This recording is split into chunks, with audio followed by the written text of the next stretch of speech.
Sobat Maestro, sesaat lagi kita akan bersama-sama mengikuti program Hidup Sehat Pilihan Kita. Selamat mendengarkan.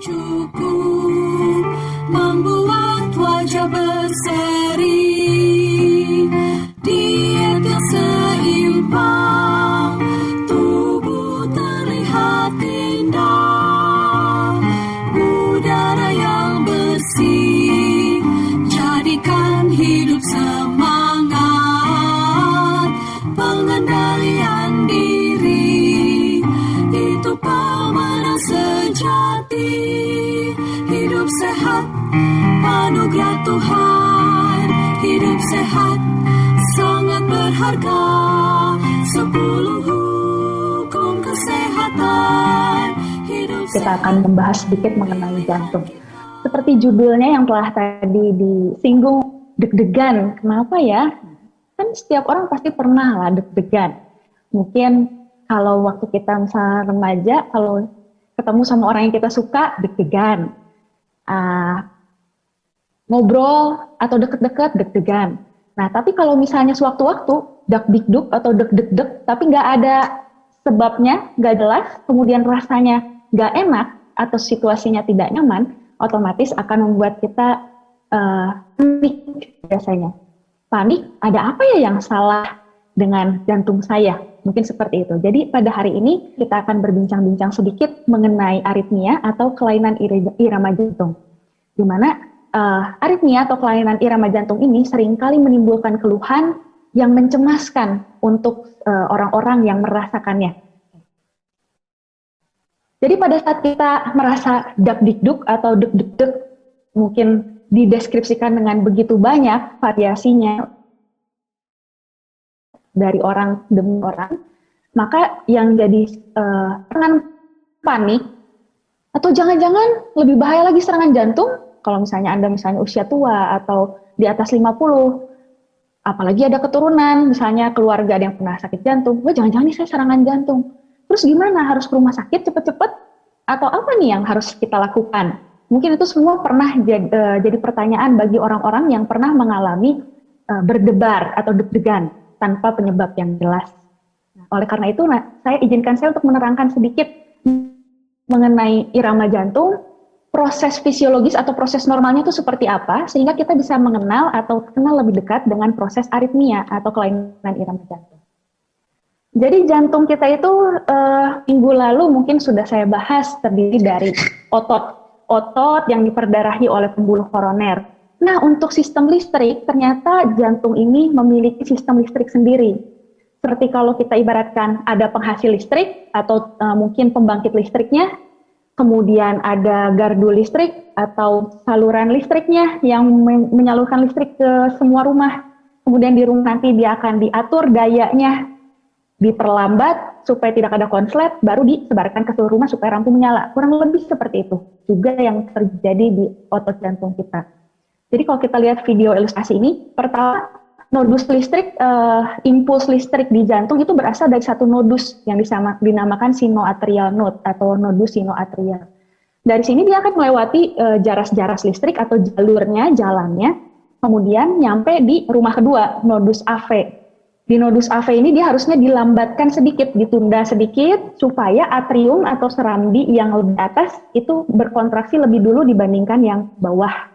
Kemudian setelah diperlambat, baru dia akan menyebar secara merata ke bilik yang sebelah kanan maupun yang sebelah kiri. Mungkin minggu kemarin sudah kita bahas banyak mengenai yang bilik ini karena fungsi pompa utama. Nah, apa yang terjadi bila ada gangguan yang saya maksud bisa sumber atau impulsnya itu berasal bukan dari SA node atau nodus SA, tapi dari tempat yang lain, bisa di atrium kanan, bisa di atrium kiri, atau bisa di ventricle, sehingga menyebabkan gangguan irama. Atau sumbernya tetap dari sinus SA node ini, tapi dia meningkat aktivitasnya atau kita sebut otomatisasinya terganggu. Atau yang ketiga kemungkinan adalah ada masalah di jalannya. Jadi jalannya terhambat atau macet atau kita sebut blok, sehingga proses penyebaran listrik ke atrium dan ventricle terhambat. Otomatis akan menimbulkan aritmia atau gangguan irama jantung. Kurang lebih seperti itu. Nah, sekarang Apa sih sebetulnya yang seringkali menyebabkan atau mencetuskan seseorang bisa mengalami kelainan irama jantung? Kita akan lihat sedikit. Pertama, konsumsi kafein, misalnya pada kopi, apalagi kopi yang hitam. Ya. Kemudian kedua adalah minum-minuman yang beralkohol. Kemudian ketiga, rokok itu meningkatkan risiko untuk mengalami gangguan irama jantung. Keempat, konsumsi obat-obatan tertentu, apalagi yang secara panjang ya, yang dalam jangka waktu lama. Obat-obatan yang saya maksud misalnya obat antihistamin, pseudoephedrine yang untuk biasa batuk pilek, kemudian beberapa jenis antibiotik dan obat-obatan lainnya. Itu ada beberapa yang bisa menyebabkan gangguan irama, baik yang sementara maupun yang menetap. Kemudian jangan dilupakan adalah stres atau emosi. Jadi sama prinsipnya seperti kita lagi jatuh cinta. Emosi ini kan mendrive kita untuk denyut jantung jadi lebih cepat. Begitu pula dengan marah, dengan kesal, itu juga sama. Akan meningkatkan denyut jantung. Dan emosi yang berlebih, apabila sudah ada faktor risikonya, itu bisa terjadi mencetuskan gangguan irama atau aritmia. Kemudian tekanan darah, di mana penderita yang mengalami hipertensi, cenderung mungkin sudah pernah dibahas di topik hipertensi, cenderung akan mengalami penebalan dinding jantung sebelah kiri dan pelebaran atrium yang sebelah kiri. Hal ini bisa menyebabkan seseorang lebih rentan mengalami gangguan irama, terutama fibrilasi atrium. Oke. Kemudian yang selanjutnya adalah kelainan darah.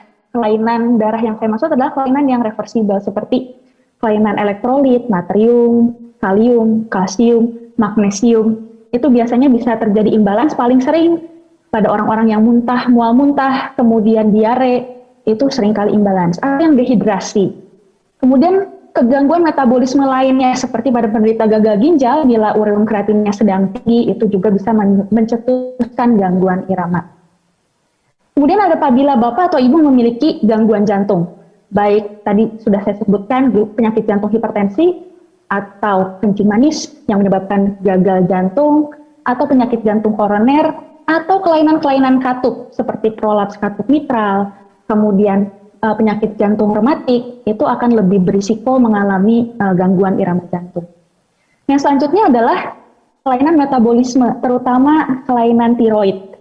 Nah ini mungkin organ yang kecil dan seringkali diabaikan, tapi kasusnya sebetulnya cukup banyak. Jadi baik hipo atau kekurangan hormon tiroid, atau hiper atau terlalu banyak hormon tiroid. Nah, ini bisa menyebabkan gangguan irama dan biasanya bersifat reversibel apabila kita treat penyebab atau kausanya.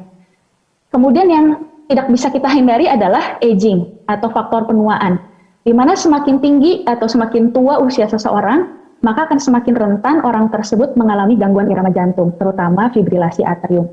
Mungkin dari tadi udah disinggung-singgung beberapa kali tentang fibrilasi atrium, nanti kita akan bahas, karena fibrilasi atrium ini merupakan gangguan irama yang paling sering ditemukan. Nah, gejala aritmia ini bisa sangat bermacam-macam dan berbeda-beda antar satu orang dengan orang yang lain. Jadi ada yang menyebutkan sensasinya seperti berdebar, dadanya berdegup kencang. Kemudian ada juga yang bilang seperti ada denyut yang hilang. Jadi misalnya duk, terus nggak ada, terus duk, duk, duk, duk, duk. Mungkin seperti itu. Atau ada juga yang nggak mengeluhkan berdebar atau denyut hilang, tapi seperti pusing, atau mudah lelah, capek, atau bisa juga seperti melayang, kayak mau pingsan, atau pingsan beneran. Itu juga salah satu dari sekian banyak gejala dari aritmia atau kelainan irama. Sobat Maestro, Anda baru saja mendengarkan program Hidup Sehat Pilihan Kita. Terima kasih atas kebersamaan Anda. Istirahat yang cukup membuat wajah berseri, diet yang seimbang, tubuh terlihat indah, udara yang bersih, jadikan hidup semangat, pengendalian diri, itu pemenang sejati. Hidup sehat, anugerah Tuhan. Hidup sehat, sangat berharga. 10